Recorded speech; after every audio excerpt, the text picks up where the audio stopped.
Hi, we're going to be taking a look at Guardians of the Galaxy issue 2 from 1990. This is the very first comic that the Guardians of the Galaxy actually headlined. They were usually in comics in the 1960s and 70s in Marvel, usually like Defenders or Avengers. This is probably not the Guardians of the Galaxy team that you're familiar with. Uh, this is a team that was far in the future in Marvel, and the team that the movies are based on is more of a team from like the early 2000s.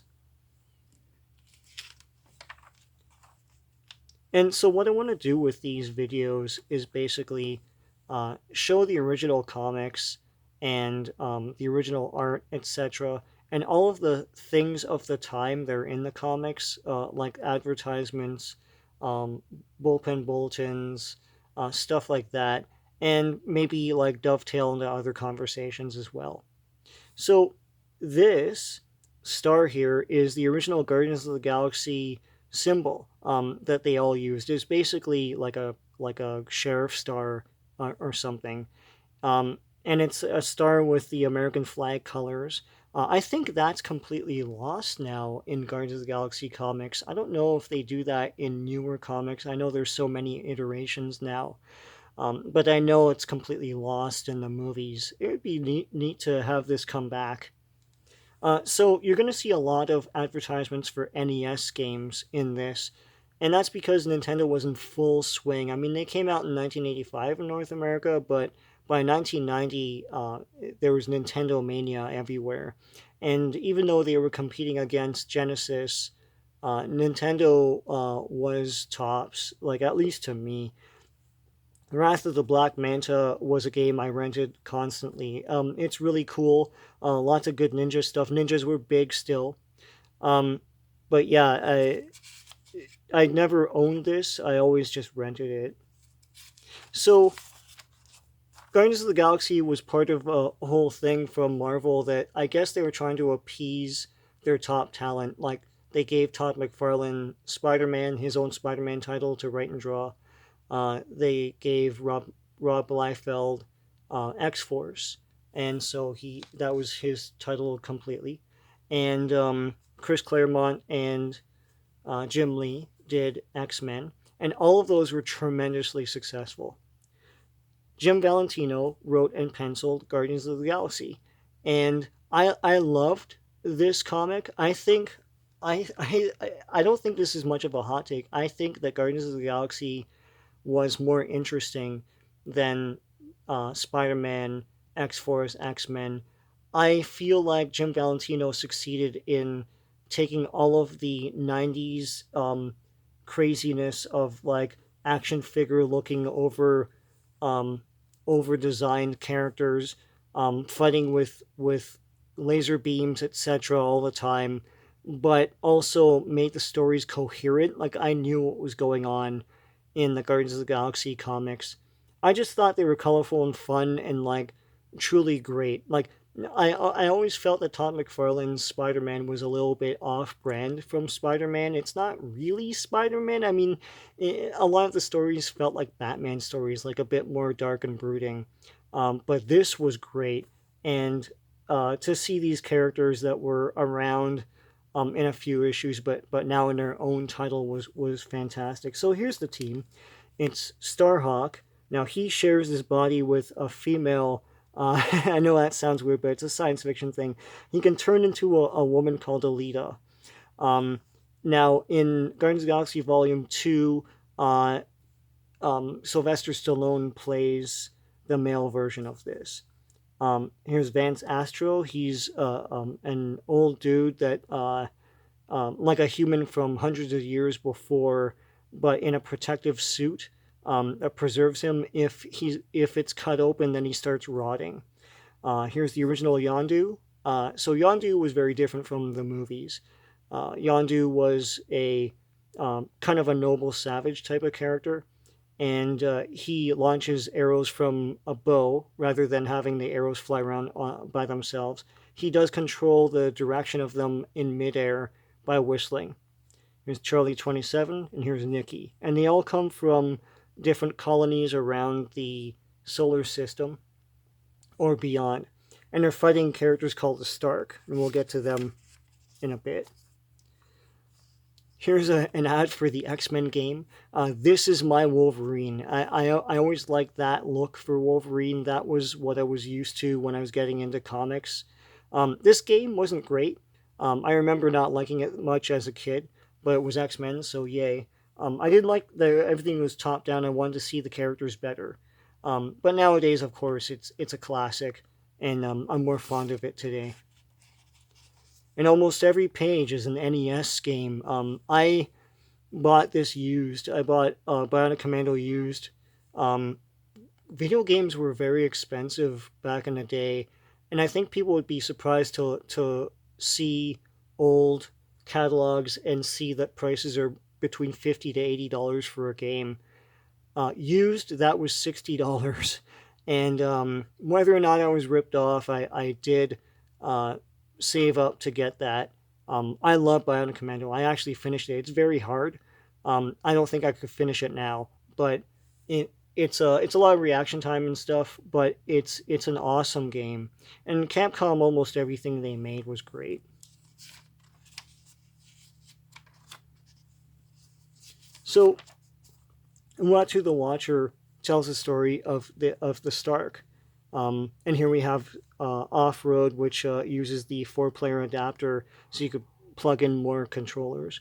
I never had this, but Uatu tells the story of the Stark. Now, first point of interest is in this version of the future of the Marvel universe, uh, Mars attacks Earth, and that's coming from another alternate future they had with the Killraven stories.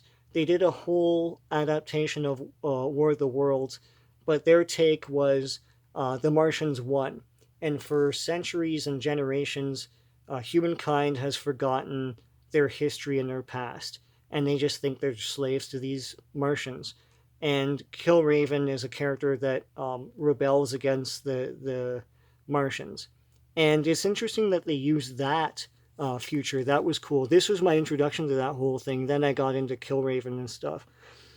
Um, Tony Stark takes all of his armor and technology and blasts into space away from the Martians so it could drift in space forever, rather than just destroy it, I guess. But he miscalculates and it lands in a primitive planet. Those guys take the technology and repurpose it and become technologically advanced and plunder their planet until it's completely unusable. They worship Tony Stark as a god and go off into other planets and plunder those planets. And here, Uatu, I love this quote where he was, I was privileged to know Anthony Stark during his all too brief lifespan, and I am certain of this, my friend, he would have wept at the damage he unwittingly wrought on this world. So that's the Stark. Another thing about the Stark, of course, is they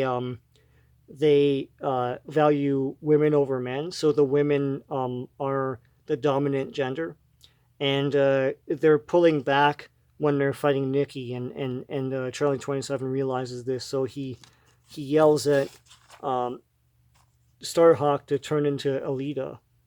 So then that turns the tide of the battle. Here are some ads for the Chicago Comic Con and the Southern California Comic Con as well. No big surprises here. Eric Larson, Jim Starlin, Howard Mackey. They say something about the debut of the 1990 Mary Marvel Mad Men game show. I have no clue what that is. As a kid, I dreamed of going to these Comic Cons, and I still have never gone to the Chicago Comic Con. I guess you can't now, but oh well. And 1990, I think that was the year of Dick Tracy, no?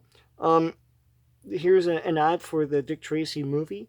They don't even say the name. They're trying to be like the Batman ad campaign where they just showed the Batman symbol and no words or anything. June 15th everywhere. I drew the heck out of this ad. I not exactly trace, but I would like put my paper next to it and just like try to match all the contours. Of course, this is very stylized stuff. I like the look that they went with for the advertising campaign of Dick Tracy. They did not go with the original Chester Gould artwork. I love Chester Gould. I love Dick Tracy, and I love that artwork. But this was very fun as well.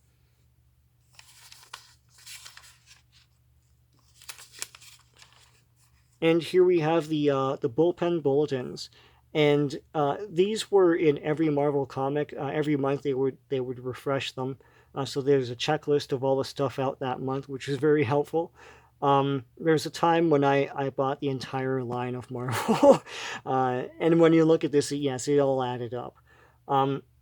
Stan Lee's soapbox. Usually you'd have something like fun and interesting to say. Here he's just promoting Marvel. He overheard two people in a comic store argue about why Marvel is so good. I don't know if he made that story up. Here are some items. These were a lot of fun to read because sometimes they give you a lot of great information. Um, and whenever a writer from Marvel would do something outside of Marvel, they were good about promoting it. So here, Jim Starlin and his wife wrote a book called Among Madmen, and I could try and track this down. I'd like to check it out. Here, Peter David wrote a Star Trek: The Next Generation novel, so they're promoting that. And here, a 49er at the Super Bowl is a big Marvel fan, whatever. Uh, whenever someone acknowledged Marvel, they totally put this in their bullpen bulletins. Here, Entertainment This Week, I don't know, I guess that's an offshoot of Entertainment Tonight. They did a story on Stan Lee. Now, these two items are interesting. This one is about Jerry Conway, who was writing Web of Spider-Man and Spectacular Spider-Man at the time, was offered Punisher, but he had to turn it down because he became a staff writer on the Father Dowling Mysteries on ABC, and that's a show I used to watch as a kid. It's basically a father who solves crime. Um, it was played like the father was played by Tom Bosley, who was the father on, well, he was the dad on Happy Days, and of course, he's a father at a church in Father Dowling Mysteries. And this item, I'm going to read it to you because it's very interesting. It's where Marvel was at the time. They could do no right when it came to television and film. This is 1990. By now, every true believer knows that the Captain America movie is scheduled for release in August, and the long delayed Punisher movie should be finally coming out sometime before then. Who would have thought that Mighty Marvel would have two major motion pictures featuring our characters out in the same year? Not us, that's for sure. Yeah, that's where Marvel was at the time. And when they say Captain America movie, that's the Albert Pionn movie. And when they say Punisher movie, that's the Dolph Lundgren Punisher movie. I saw Captain America on TV. I don't remember it ever being in a theater. And I saw, well, I bought Punisher on VHS. I don't remember ever being in a theater as well. 20 years later, of course, they would rule Hollywood, but will start to rule Hollywood. But back then, in 1990, they almost every television and film project they produced was trash.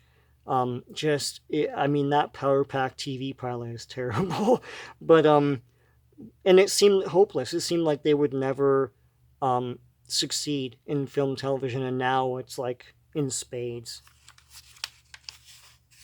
And here's New York Comic Con. And here, there's still no letters. This issue 2. So Jim Valentino is chronicling more of the history of the Guardians of the Galaxy, and he has some suggested reading here: Giant Size Defenders 5, Defenders 26 to 29, and Marvel Presents 3 and 4. And here's a subscription page. Lots of good stuff here. Usually not too many kid comics in these pages. Those, I think, were advertised in the kid comics themselves.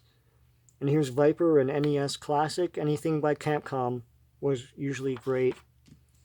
And here's a Game Boy game, Nemesis by Ultra. So you know the story behind Ultra. Konami made more than 10 games a year. Nintendo trying to stave off the glut of shovelware that came out in the early 80s that crashed the industry. They had restricted companies to making 5 games a year, at least in North America. I don't know if they do this in Japan. And Konami was like, well, let's make a shell company called Ultra and release the rest of our games. And that's what they did. And Ultra, I think Ultra released like Teenage Mutant Ninja Turtles or something. So yeah, I don't know if Nintendo knew that was happening, but kids knew. So and Nemesis is cool. It's like a Gradius type of game. And that's all I have to say about Guardians of the Galaxy. I hope you enjoyed.